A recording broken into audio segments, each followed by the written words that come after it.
C'est la première grande épreuve du voyage, de cette aventure dans laquelle on se transforme et on devient, en fait, amour total à ce moment-là. À partir de là, on peut, en effet, être tout ce qu'on a su quelque part qu'il était possible d'être. C'est ça, le miracle du vivant. Quand on est déçu par le dévouement qu'on a envers quelqu'un, qu'on ne peut pas garder cette personne dans le cercle de notre affection, quelque chose qui le protège. Alors il y a cette tendance à dépérir, cette tendance pas forcément volontaire et pas forcément consciente à se faire du mal. Il y a encore en nous cette ombre de l'ennemi intérieur qu'on n'a jamais affronté véritablement, qui nous aurait libérés. C'est ça, c'est dur. On se sent terriblement seul dans ces moments-là. On se sent isolé parce qu'on n'a pas assumé cette forme de solitude. On se sent abandonné, on se sent victime. Et on sait très bien qu'on est victime de soi-même et c'est peut-être pour ça qu'on s'en veut. Et personne ne peut nous suivre dans cette grotte. Et c'est tant mieux. C'est le défi. Cette bataille ultime à l'intérieur de soi, dans cette grotte intérieure, dans laquelle on affronte ce qu'on croyait être le danger de mort et qui, en fait, est ce qui va nous redonner vie. En ressortant de la grotte, on pourra ne plus être dépendant d'un autre ou d'une autre à qui on pourrait se dévouer. Parce qu'on est déjà dévoué à partir de là.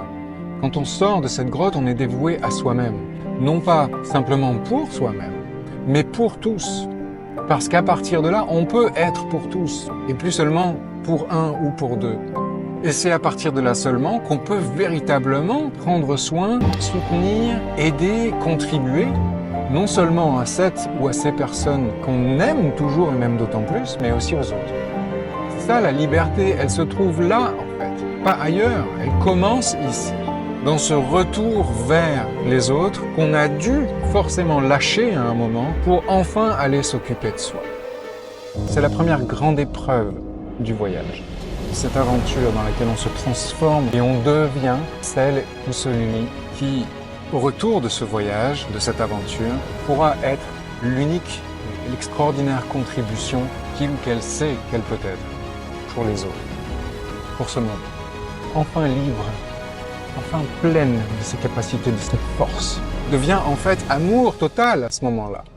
C'est ça, le miracle du vivant.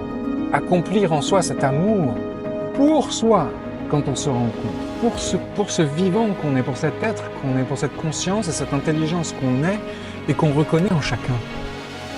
Il faut aller le chercher, il faut aller chercher cette réalisation en soi, faire ce voyage, avancer jusqu'à cette grotte, rentrer dans cette grotte, affronter cette ombre-là pour renaître enfin, entier, totalement, par cet amour-là, et pouvoir enfin l'amener aux autres.